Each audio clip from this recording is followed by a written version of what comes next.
Staples Center, but now for the other team. After he chose to sign a 2-year deal with the Lakers in free agency, he called his decision to leave the Clippers, quote, a business decision. Matt Barnes, who made the opposite move from the Lakers to the Clippers in 2012, joining the debate right now. Matt, great to have you with us. Well, there you are.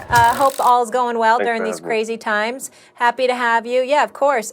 Stephen A., I'll start with you. Do you think the Clippers are blowing free agency? I wouldn't say blowing it. I think that's too strong of a word when they just acquired Serge Ibaka. But I will say this. First of all, Montrezl Harrell needs to stop lying to some degree, or people need to stop lying on him, because we've heard about the friction between him and Paul George and how that led to a lack of appreciation he felt he was receiving from the organization as a whole. Now, either that's the story or there's a whole bunch of people lying on him, because you see those reports all over the place. That's number one. But I look at Serge Ibaka, the acquisition of Serge Ibaka, and I'm certainly not going to say they're blowing it. Here's what I would say. They still need a point guard, and that's no knock against my brother Patrick Beverley. I got love for Patrick Beverley. I think that he's a stout defender. He's an energizer bunny. He's a professional pest, and I think every lineup needs that. But you also need a quintessential point guard to be an extension of the court on the floor and to really, really run that show for you. And Patrick Beverley is not viewed in that regard, not just by the coaches, but also by his teammate. Kawhi Leonard, from what I was told, wants a point guard and wants a prototypical point guard, essentially. It was supposed to be Rajon Rondo. Max, what happened is that Rajon Rondo thought that he was going to end up going to the Clippers. But the the Atlanta Hawks, rather, came up with about almost $10 million more than the Clippers were willing to offer him or could offer him. So as a result of that, Bill Duffy, like any other agent that knows what the hell they're doing, particularly in this day and age, is always going to emphasize to you to take the money, because you could always be traded later. But get your money first. That's what they're going to do. And that's the reason why Rajon Rondo is in Atlanta as we speak, because he could always get traded to somebody. But the bottom line is that doesn't mean you'd get the money. Get the money first. That's why Rondo is not with the Clippers. If Rondo was with the Clippers, along with Serge Ibaka, I think free agency would have been a home run for the Clippers. But because that was not what happened, I'm not going to say they're blowing it, but that is something that they need to address. Well, literally, that's exactly what I was going to say. I thought that we disagreed about this, but apparently we don't. I think they are blowing free agency, and it's not that they're not doing a good job. Serge Ibaka is a great pickup for them. Versatile defender who can stretch the floor to go next to Paul George and Kawhi Leonard. It's a perfect fit, especially when you still have Morris and you have depth and size and defense and shooting. But what they are missing is a floor general to make that offense more cohesive. It's not like station to station, half-court offense. Kawhi Leonard is a lot of things, and he's an above-average passer even at this point in his career for his position. But that's different than being like a point guard. You know, if you're going to run your offense through Kawhi Leonard, that's fine. You can do it. In fact, you can do it to great effect. But to beat the Lakers, you should have a dynamic playmaker who's not Kawhi Leonard, right? So had they, for example, made a move and somehow acquired Drew Holiday, I'd be thinking about the Clippers differently right now. Right now, I know Clippers are kind of the hot pick as the second best team in the West. But as you know, earlier in the show, I like the Mavericks better if they're healthy than the Clippers. I don't think the Clippers have done enough to address the issue, which is Patrick Beverley, who's a nice player, a 3-and-D guy who's short, so he's a point guard, is not a dynamic playmaker. So Rondo, I thought, was heading for the Clippers. Stephen A., you gave information as to why that didn't happen, and he would have been an excellent fit on the Clippers, especially since he's playoff Rondo. But Drew Holiday or someone like that, there were other options that you could have fit onto this team and gone like, wait a minute, the Clippers are a real threat. And I don't feel that way at this moment. I agree with Stephen A. I can't call it a disaster because you are able to sign Serge Ibaka and you did re-sign the Morris twin. But at the same time, I think we're looking at it from a standpoint of that Lakers are really going out like they fell short last year because their counterpart down the hallway, the Lakers are really active and pursuing and getting who they want. I think it makes the Clippers kind of look like, man, are the Clippers dragging their feet? What's going on? I still think they got some time. Obviously, they have until the trade deadline, but I don't want to beat a dead horse. They need to address the point guard-ish situation there. They need a floor general. It wasn't Rondo. I talked to CP before CP went to Phoenix, and CP, had interest in going back to the Clippers. They didn't want to pull that trigger, so the Clippers need to address the point guard play. And then there was, there is stuff floating around about the chemistry in that locker room last season. So whether Montrez was the blame of it, I'm sure you can't put all of it on it. They decided to part ways with him, but I think number one issue is they need to address that point guard situation and then try to get on the same page. Because I think last year we were waiting for them to hit that chemistry mark last year because we just figured they'd been injured and hadn't got a chance to play together. But there was more behind the scenes that we didn't really know until now. Well, Matt, it's interesting that you bring that up because a few weeks ago, I talked about the Clippers wanting CP3 or Rondo.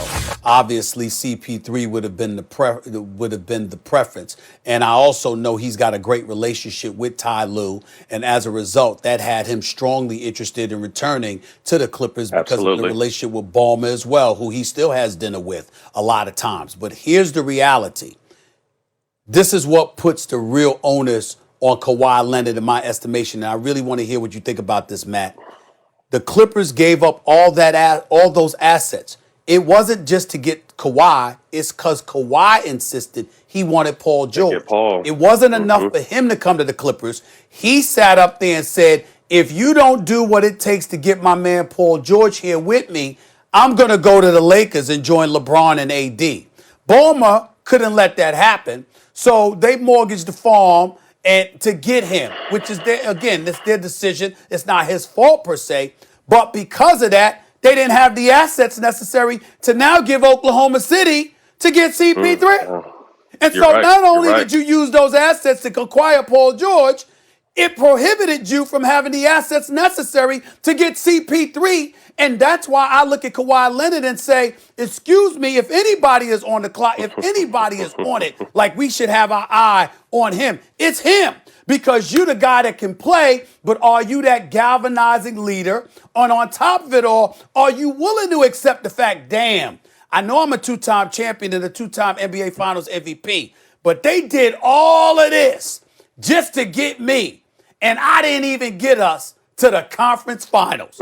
What you gonna do about that? I think it's fair to ask Kawhi Leonard, what the hell are you going to do about that? When you talk about him, Max, being the best player in the world, which you was talking about before you came to your senses after he lost in the postseason, I say this to you, Max Kellerman, and I'll throw it to you, Matt, as well. We sit up there and we look at everybody else. Kawhi Leonard has never been in the eye of the storm as the man. Let's put him there and see what he's got. What's wrong with that? Well, first of all, Kawhi put himself there when he opted not to go to the Lakers. Instead of joining a team where it would have been impossible for anyone to beat that team, and it really wouldn't have proven anything, AD, LeBron, and Kawhi, he decided to challenge LeBron head up. Now, it didn't work out. He didn't even get to the conference finals, but no one has to put him in the eye of the storm. He put himself and he trolled LeBron all season. Hey, Matt. Let me say this quickly, Matt. It's not an either-or. It's not an either-or, Stephen A. Like, he got Paul George there, and they didn't have the assets to go get CP3. CP3 and Kawhi is not enough to beat AD and LeBron. Four great players, two of them are taller, much taller than the other two, and a little better, right? CP3 with Kawhi and Paul George, now you're talking. So that's what I mean by they're blowing it, Matt. There's no CP3 on the team. He switched teams, but he didn't switch to the Clippers, right? Drew Holiday was on the move, didn't go to the Clippers. Even Rondo didn't go to the Clippers. They didn't get what they actually needed so far.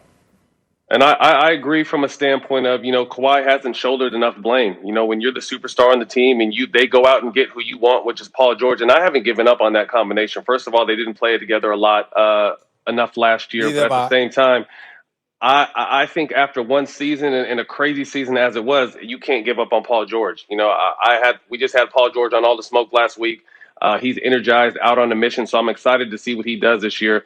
But at the end of the day, the glaring weakness on this team is the point guard position, and they did not address it yet. Hopefully they still have some time, and you always know there can be a dark horse trade that no one's talking about or a move that no one's talking about that may happen, and they have up until free agency. But at this point, I don't think it's so much that the Clippers have failed. It's just that the Lakers are doing as if they lost last year in the second round, that's how they're treating free agency, with a sense of urgency. Well, let me say this, Matt, before we close this segment. I totally agree with you. I think Kawhi Leonard needs to be in the eye of the storm. And the last person I want to hear from this on this subject is Max. And Max, here is why. You are living proof that Kawhi Leonard has not received enough blame. Because after they wet the bed and folded, let go of a 3-1 lead against the Denver Nuggets in the conference semifinals, failing to get to the NBA Finals, all you said was, oops. If it were LeBron James, think about what we would have done to him had he come up short after having those expectations. He would have been crucified. But Kawhi Leonard is allowed to just fade into the twilight. They say, the Max Kellermans of the world say, oops, and he's about to go on his merry way, still having the New Balance commercials. Barely anybody's talking about him. And I'm saying, yo, it's time for him to be put in that eye of the storm the way LeBron and KD and others are, and then we can judge him.